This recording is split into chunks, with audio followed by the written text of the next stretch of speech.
Rebecca Ferguson lent her support to a protest in Parliament Square in London on Wednesday. The former X Factor contestant, 35, wore a large black hat and a check trench coat as she joined crowds demanding support for a bill that ensures artists are fairly paid for streams of their music. She was joined by Sex Pistols founding bassist Glenn Matlock and 30 MPs outside Westminster as they highlighted the importance of the bill, which will be presented in Parliament on December 3.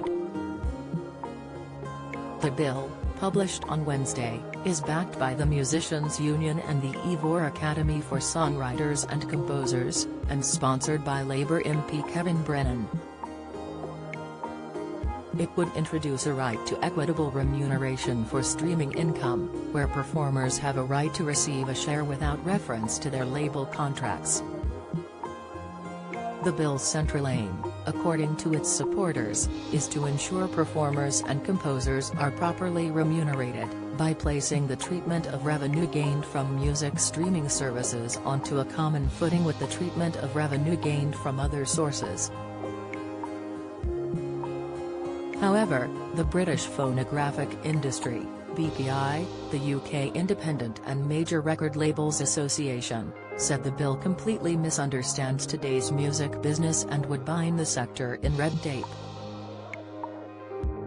Officially titled the Copyright, Rights and Remuneration of Musicians, Private Members Bill, it comes amid increased awareness of streaming royalties due to the Digital, Culture, Media and Sport Committee inquiry in the economics of streaming. The committee's report previously warned that pitiful returns from the current system are impacting the entire creative ecosystem, and ministers subsequently referred the case of the market dominance of major record labels to the Competition and Markets Authority. Mr. Brennan, who is sponsoring the bill, said, "More and more people are streaming music, heightened by the pandemic, yet, unlike for radio, there is no guaranteed royalty payment for all the musicians who have contributed to the recording being streamed. To redress this, my private members bill seeks to allow performers and composers to access means to ensure a fair sharing of revenues generated from their works. In particular, the bill will introduce a right to equitable remuneration for performers on musical works, where works that they have performed upon are made available to the public. These reforms would lead to more new music, the revival of recording studios, a boost to the UK session music scene, the unearthing of a new generation of British talent, and Britain becoming once again a world-leading cultural hub for the recorded music industry."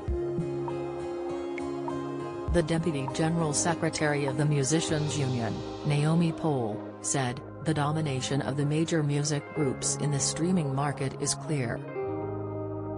Musicians and songwriters are not getting a fair enough deal and legislative reform is overdue. Now is the time to address the imbalances in the music industry and in music streaming in particular. We are calling on the government to allow a free vote on the Brennan Bill on 3 December.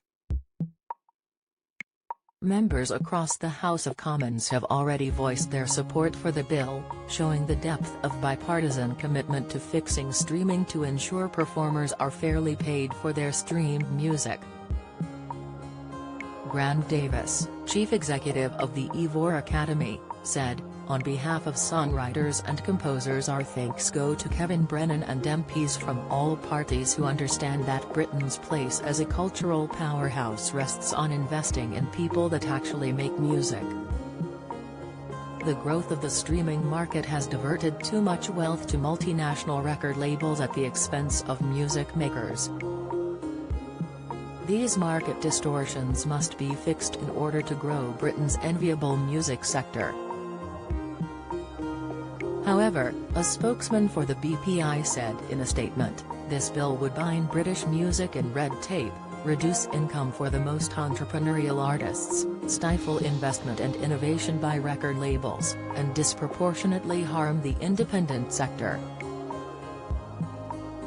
It would create huge uncertainty and deny many of the next generation of artists their shot to build a career. It completely misunderstands today's music business, and the value that labels provide in finding and nurturing talent. Labels are committed to ensuring artists are rewarded in line with their success from streaming, but just as British music is finally climbing out of its long downturn, this misguided, outdated regulation would be a damaging step backwards, eroding the foundations of the UK's extraordinary global success in music.